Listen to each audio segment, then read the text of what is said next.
નમસ્કાર. આજે આપણે જીવ વિજ્ઞાનના એક બહુ જ રસપ્રદ પ્રકરણ વિશે વાત કરવાના છીએ. જૈવિક ક્રિયાઓ. આ એ જ જાદુઈ ક્રિયાઓ છે જે આપણને જીવંત રાખે છે, જે આપણા અસ્તિત્વનો પાયો છે. ક્યારે એવો વિચાર આવ્યો છે કે એક પથ્થર અને આપણામાં શું ફરક છે? કે પછી એક ખુરશી અને આપણામાં? આપણે બધા જ સજીવ છીએ, એ તો પાક્કું છે. પણ એવું તો શું છે જે આપણને જીવંત બનાવે છે? બસ આ જ સવાલનો જવાબ આખા પ્રકરણનો પાયો છે. તો ચાલો એ સવાલનો જવાબ શોધીએ. સજીવ હોવાનો મતલબ શું? આનો જવાબ બીજે ક્યાંય નહીં પણ આપણા શરીરની અંદર જ છુપાયેલો છે. આપણી અંદર સતત કેટલીક એવી અદ્ભુત અને જરૂરી ક્રિયાઓ ચાલતી રહે છે, જે જ સાચા અર્થમાં જીવનનો આધાર છે. અને આ બધી જ મહત્વની ક્રિયાઓને ભેગી કરીને આપણે એને નામ આપ્યું છે જૈવિક ક્રિયાઓ. એકદમ સાદી ભાષામાં કહીએ તો આ જીવનની ગાડીને ચાલતી રાખવા માટેનું એન્જિન છે, શરીરને ફિટ અને ફાઇન રાખવા માટે થતી પ્રોસેસ. તો ચાલો હવે આ રહસ્યમય દુનિયામાં થોડા ઊંડા ઉતરીએ અને એક પછી એક ક્રિયાને બરાબર સમજીએ. જુઓ, કોઈ પણ મશીન, એને ચલાવવા શું જોઈએ? Fuel, right? બસ એ જ રીતે આપણા શરીરરૂપી મશીનને પણ એનર્જીની જરૂર પડે છે. અને આ એનર્જી મેળવવાની જે ક્રિયા છે ને, એને જ કહેવાય પોષણ. આ આપણી પહેલી અને કદાચ સૌથી મહત્વની જૈવિક ક્રિયા છે. પણ એક મજાની વાત કહું, બધા સજીવો કંઈ એક જ રીતે ખોરાક નથી મેળવતા. એના મુખ્ય બે પ્રકાર છે. એક છે સ્વયંપોષી, મતલબ કે સેલ્ફ સફિશિયન્ટ, જેમ કે વનસ્પતિઓ. એ તો સૂરજદાદાના જાદુથી પોતાનું જમવાનું જાતે જ બનાવી લે છે. અને બીજા છે વિષમપોષી, જેમાં આપણે બધા આવીએ, પ્રાણીઓ પણ. આપણે ખોરાક માટે બીજા પર આધાર રાખવો પડે છે. તો વનસ્પતિઓ માટે એનો કિચન કયું? એનો પાંદડું. આ જે પર્ણોનો આડો છેદ છે ને, એમાં આપણે જોઈ શકીએ છીએ કે અહીં જ બધી રસોઈ થાય છે. હરિતકણની મદદથી પ્રકાશ સંશ્લેષણની પેલી જાદુઈ પ્રક્રિયા, જ્યાં સોલર એનર્જી કેમિકલ એનર્જીમાં કન્વર્ટ થાય છે. પણ એક મિનિટ, વનસ્પતિને ખોરાક બનાવવા માટે કાર્બન ડાયોક્સાઇડ તો જોઈએ ને, એ ક્યાંથી લાવે? જવાબ અહીં છે. પાંદડાની સપાટી પર એકદમ ઝીણા ઝીણા દરવાજા હોય છે, જેને વાયુરંધ્ર કહેવાય. આ એવા સ્માર્ટ દરવાજા છે કે જરૂર પડે ત્યારે ખુલે અને કામ પતે એટલે બંધ.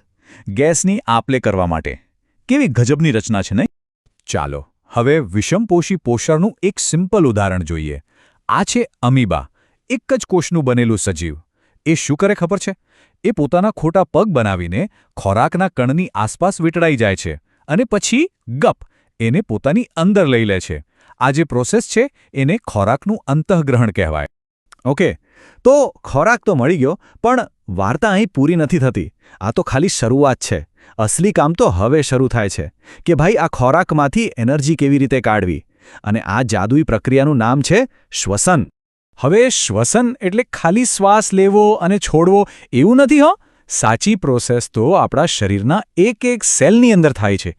અહીંયા શું થાય કે ખોરાકમાંથી જે ગ્લુકોઝ મળ્યો હોય ને, એને તોડવામાં આવે છે અને એમાંથી બને છે એટીપી. એટીપી એટલે કે એનર્જી કરન્સી, ઊર્જાના સિક્કા, જેનો ઉપયોગ શરીરની બધી જ એક્ટિવિટી માટે થાય છે.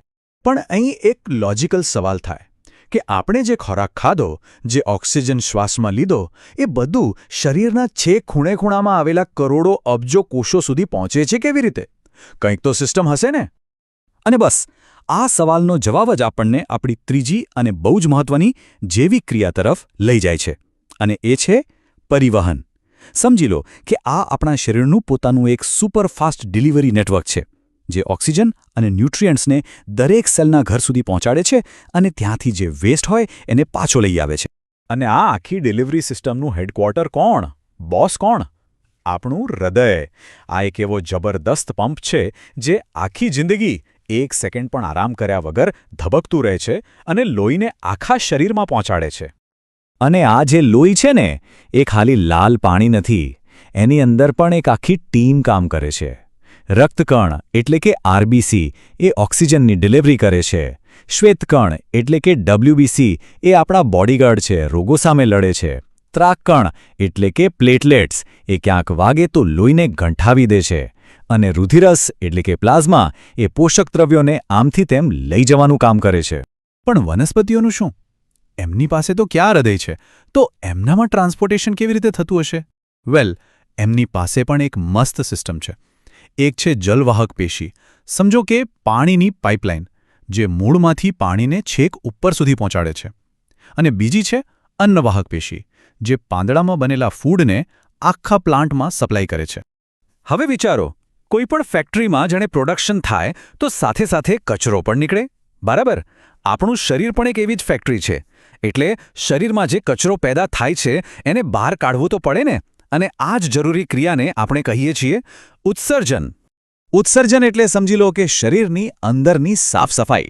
આપણી બધી મેટાબોલિક ક્રિયાઓ દરમિયાન જે નકામો અને ઝેરી કચરો બને છે, ખાસ કરીને નાઇટ્રોજનવાળા પદાર્થો, એમને શરીરમાંથી બહાર ફેંકવાની આખી પ્રોસેસ શરીરનું બેલેન્સ અને હેલ્થ જાળવવા માટે આ એકદમ જરૂરી છે. તો આ સફાઈ થાય કેવી રીતે? મનુષ્યમાં આ કામનો મુખ્ય કોન્ટ્રાક્ટ કિડની પાસે છે. મૂત્રપિંડ એ લોહીને ફિલ્ટર કરે છે અને કચરાને યુરિનના રૂપમાં અલગ પાડે છે. અને વનસ્પતિઓ? એ પણ ઉત્સર્જન કરે છે. કેવી રીતે? એ ખરી પડતા પાંદડા દ્વારા કે પછી રાડ અને ગુંદર જેવા પદાર્થો કાઢીને પોતાનો કચરો દૂર કરે છે. તો આપણે 4 જૈવિક ક્રિયાઓ વિશે વાત કરી: પોષણ, શ્વસન, પરિવહન અને ઉત્સર્જન. આ ચારેય જીવનના સુપરહીરો જેવા છે. પણ સ્ટોરી અહીં ખતમ નથી થતી. અસલી મજા તો એ જોવામાં છે કે આ બધી ક્રિયાઓ એકબીજા સાથે મળીને કેવી રીતે કામ કરે છે, જાણે કોઈ ઓર્કેસ્ટ્રા વગાડતા હોય. આમનું કનેક્શન ખરેખર બહુ જ સુંદર છે. જુઓ, પોષણથી ફ્યુઅલ મળ્યું, શ્વસને એ ફ્યુઅલમાંથી એનર્જી બનાવી, પરિવહને એ એનર્જી અને બીજા જરૂરી સામાનને ઠેકાણે પહોંચાડ્યો, અને ઉત્સર્જને આખી પ્રોસેસમાં જે કચરો થયો એને સાફ કરી નાખ્યો. આ એક સતત ચાલતું, ક્યારેય ન અટકતું એક અતૂટ ચક્ર છે. અને ચલો, આજના આ વિશ્લેષણને આપણે એક સવાલ સાથે પૂરો કરીએ. જરા વિચારો, જો આ 4માંથી કોઈ એક કડી પણ તૂટી જાય તો શું થાય? માની લો કે પરિવહન સિસ્ટમ બંધ પડી જાય તો? કે પછી ઉત્સર્જન અટકી જાય તો? આ સવાલ પર વિચારશો ને તો જૈવિક ક્રિયાઓનું સાચું મહત્વ સમજાઈ જશે.